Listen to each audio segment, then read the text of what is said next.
La politique étrangère de la Turquie est d'une incroyable complexité. Alors que ce pays aimerait avoir zéro problème avec ses voisins, comme l'avait déclaré le ministre des Affaires étrangères de la Turquie, en fait, quand on constate, quand on fait le tour, on voit que presque tous les voisinages du pays posent problème. Relations avec les Kurdes, bien sûr, relations avec la Syrie et maintenant avec Daesh, relations avec l'Arménie et même relations avec l'Union européenne. Donc voyons aujourd'hui, à l'aide de cartes, face à quels défis se trouve la politique extérieure de la Turquie. La Turquie forme comme une passerelle entre plusieurs mondes. Le monde russe, les républiques d'Asie centrale, le Moyen-Orient avec les frontières ouvrant sur l'Iran, l'Irak, la Syrie, la Méditerranée, donc Chypre et la Grèce, les pays des Balkans et l'Union européenne. Et cette position géographique a placé ce pays comme à mi-chemin entre plusieurs États grands producteurs de gaz et de pétrole, la Russie, l'Azerbaïdjan, l'Iran, l'Irak, et plusieurs pays importateurs membres de l'Union européenne. Résultat, la Turquie est une voie de passage pour les gazoducs et les oléoducs. Premier exemple, le projet de gazoduc dit Turkish Stream, partant d'Anapa au sud-ouest de la Russie, pour déboucher en Thrace orientale à Kiikoy.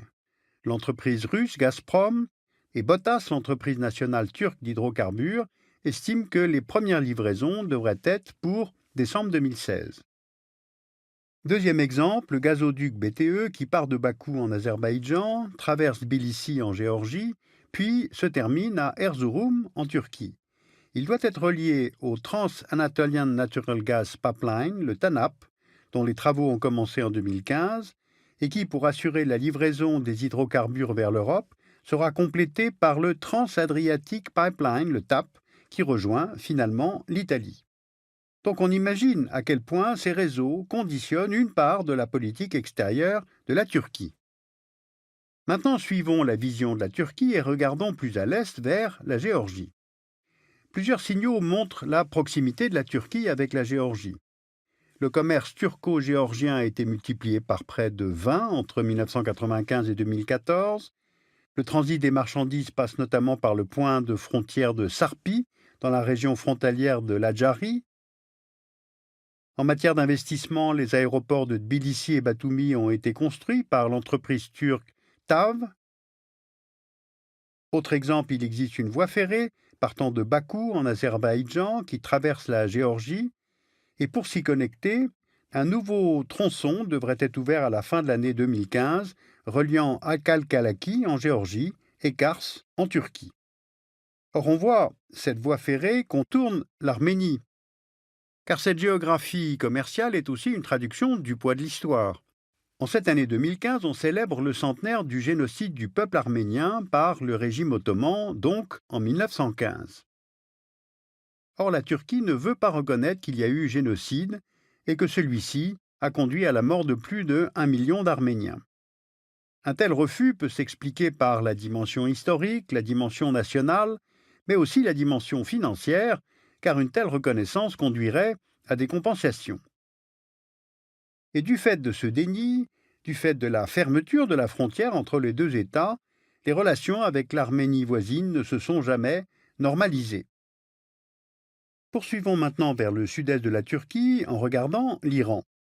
L'Iran est le premier fournisseur de pétrole de la Turquie et son deuxième fournisseur de gaz.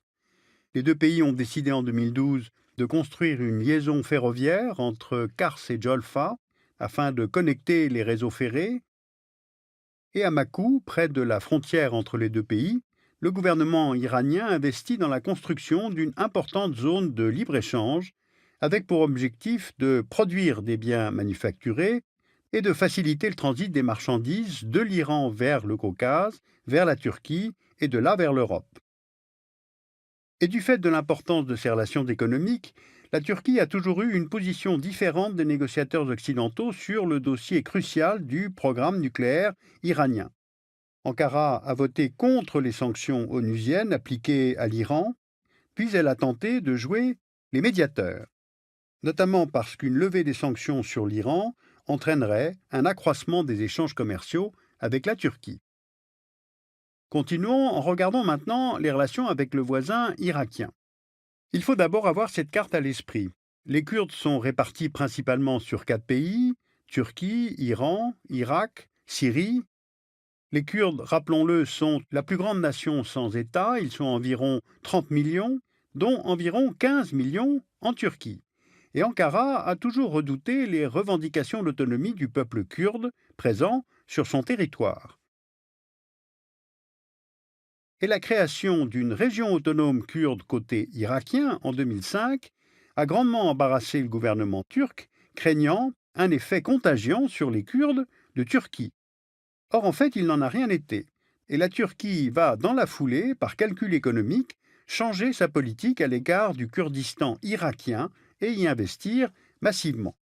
On voit sur cette carte l'oléoduc qui relie le pétrole irakien au terminal de Seyhan en Turquie, et depuis l'été 2014, un nouveau tronçon a été ouvert entre Taktak et Kaboul. À Erbil, capitale du Kurdistan irakien, la Turquie a ouvert un consulat. La construction du nouvel aéroport a été réalisée par une firme turque. Globalement, sur tout ce territoire kurde irakien, on estime à plusieurs milliers les expatriés d'origine turque et quelques 2000 entreprises turques sont enregistrées à Erbil. Poursuivons encore, et quels sont l'état des relations avec la Syrie?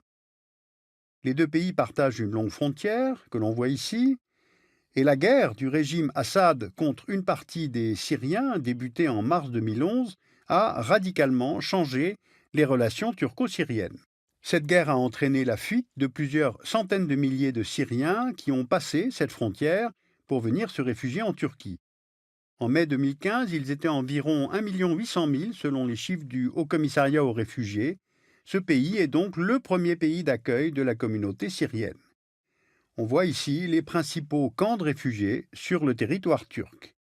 Le gouvernement Erdogan a décidé de soutenir l'opposition syrienne en graduant les réponses. D'abord en accueillant les dirigeants de la coalition nationale syrienne. Le CNS est le premier regroupement des forces démocratiques d'opposition au régime, dont le siège est à Istanbul. Puis la Turquie va soutenir l'armée syrienne libre, l'ASL, l'organisation militaire de l'opposition à Assad, dont le quartier général va s'établir provisoirement en Turquie. Mais la guerre en Syrie a également contribué à l'émergence d'une nouvelle menace, l'État islamique ou Daesh. Alors pour comprendre les enjeux, regardons à nouveau la localisation des populations kurdes, puis superposons les zones contrôlées par l'État islamique. On voit ici la ville de Kobané, ville syrienne à la frontière de la zone de peuplement des Kurdes de Turquie et ceux de Syrie. Elle a été assiégée par les forces de Daesh durant 5 mois, de septembre 2014 à janvier 2015. Et pour la première fois, les Kurdes des 3 pays se sont unis contre la menace de Daesh. Les combattants kurdes irakiens, dits Peshmerga, sont allés rejoindre les Kurdes syriens pour combattre à Kobané. Et Ankara a fait stationner ses forces terrestres à la frontière syrienne. Elles n'ont pas participé au combat, mais elles ont laissé les Kurdes de Turquie rejoindre les combats à Kobané, le tout soutenu par des frappes aériennes occidentales. Alors la situation du fait des réfugiés et du fait des combats et des alliances mouvantes est donc particulièrement complexe, instable et volatile. Alors pour terminer, allons maintenant sur le flanc ouest de la Turquie, c'est-à-dire du côté de l'Europe. Voici le détroit du Bosphore, qui traverse Istanbul, puis celui des Dardanelles. Tous les cargos qui sortent des ports de la mer Noire sont contraints de passer par ces détroits pour pouvoir accéder à la Méditerranée, puis ensuite par Gibraltar accéder à l'océan Atlantique, ou par le canal de Suez à l'Asie. Environ 150 navires passent chaque jour par le Bosphore, soit à peu près un navire toutes les 10 minutes, dans les deux sens, et la Turquie, là encore, joue un rôle de verrou. Et enfin, plus à l'ouest, il y a l'Union européenne. Le souhait de rejoindre l'Europe communautaire est très ancien, la demande officielle ayant été posée en 1987 auprès de la CE. Les motivations sont économiques. Il faut savoir qu'en 2012, plus de 75% des investissements en Turquie provenaient de l'Union européenne, où se dirigeaient plus de 40% des exportations turques. Il y a les motivations économiques, mais pas seulement. Le territoire de l'Union européenne accueillait en 2010 près de 3 millions de personnes ayant la nationalité turque, dont 1,6 million rien qu'en Allemagne. Mais les négociations entre Ankara et Bruxelles sont pour le moment au point mort pour plusieurs raisons. D'abord, la restriction des libertés individuelles ou celle de la presse en Turquie pose évidemment de gros problèmes, le refus d'Ankara de reconnaître le génocide arménien et le refus de l'Union européenne d'envisager pour le moment le moindre nouvel élargissement.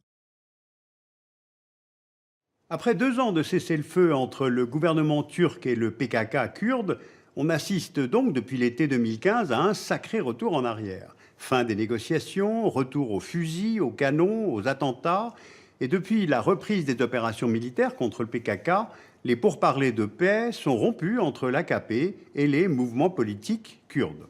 Alors il y a deux explications possibles de ce revirement du pouvoir turc. D'abord, une stratégie volontaire de la tension mise en place par Erdogan pour que les Turcs fassent bloc derrière lui et que le parti pro-kurde soit éliminé lors des élections anticipées du 1er novembre 2015. Et puis, deuxième explication, empêcher toute velléité des Kurdes de Turquie de se laisser influencer par l'autonomie gagnée par les Kurdes d'Irak et que tentent de conquérir aussi, à la faveur de la guerre, les Kurdes de Syrie. Sur ce pays, vous pouvez lire la revue Hérodote, géopolitique de la Turquie, qui étudie les constantes et les changements d'une diplomatie turque qui est tout à fait multiforme.